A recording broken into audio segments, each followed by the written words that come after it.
कौन बैठाने वाला है? कौन बैठाएगा? क्या बात करते हैं?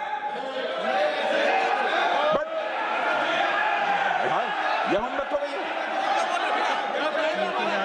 मैंने तो पहली बार उन्हें क्रोध में देखा इस बार, जब कोई उधर से बोला, हाँ, एक बैठी हुई पार्टी का एक आदमी बोला बैठ जाओ, तो रक्षा मंत्री जी के अंदर का सिंह जागा, कहा कौन बिठाएगा हमें। यह बात नहीं है कि हमारे मुस्लिम भाइयों ने बंकिम चंद्र चटर्जी के मेटाफर्स को सही अर्थ में नहीं समझा था। मौलाना रजाउल करीम ने कहा कि वंदे मातरम जैसे निर्दोष और सर्वांग सुंदर गीत को भी सांप्रदायिक कहते हैं, पर जिनके पास उदार दृष्टि है उन्हें वंदे मातरम गीत को समग्र दृष्टि से देखना चाहिए। वे देखेंगे कि उसमें बुत परस्ती का कहीं पर, अध्यक्ष महोदय, कोई दोष नहीं है। इसलिए अध्यक्ष महोदय जी, ये मैं कहना चाहूंगा, और अध्यक्ष महोदय, हमें देखना है कि इस्लाम किसको बुत परस्ती कहता है और उसकी हदें कहां पर हैं। सच्चाई है कि भारतीय मुस्लिमों ने बंकिम चंद्र चटर्जी के भाव को, कौन बैठाने वाला है? कौन बैठाएगा? क्या बात करते हैं? यह हिम्मत हो गई है।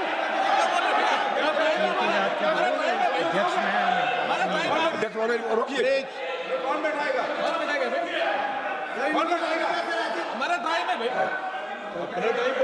हमारे साथी थे, हमारे साथी। अध्यक्ष महोदय, वंदे मातरम, प्लीज। अध्यक्ष महोदय, सच्चाई है। अध्यक्ष महोदय, संसद में कोई चाहे जो बोले, सच बोले, सत्य से थोड़ा परे भी बोले, लेकिन शोर शराबा नहीं मचाना चाहिए।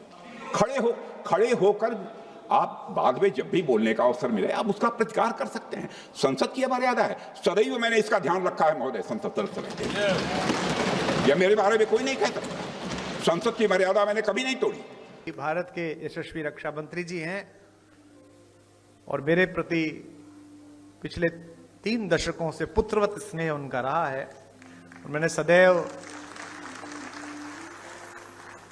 नीरज भाई को, पंकज जी को सदा ये कहा कि जितना लाड़ तुम पर है उतना ही मुझ पर है उनका सदैव। और वही अटल जी की छवि उनमें दिखती है, अभिभावक की छवि दिखती है। किसी भी दल का व्यक्ति हो, राजनेता अजात शत्रु होना चाहिए। जब आप सामने बैठे हुए व्यक्तियों को विरोधी की बजाय विपक्षी मानने लगते हैं तो संकट हो जाता है। मैंने तो पूरे लोकतांत्रिक जीवन में, विधानसभा में, राज्यसभा में भी आप इतनी कम आयु में रहे, मैंने तो पहली बार उन्हें क्रोध में देखा इस बार, जब कोई उधर से बोला, हाँ, एक बैठी हुई पार्टी का एक आदमी बोला बैठ जाओ, तो रक्षा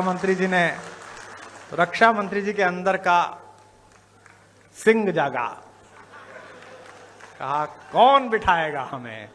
तो पूरा सदन तालियों से गूंज उठा, एकदम आनंद जागृत हुआ।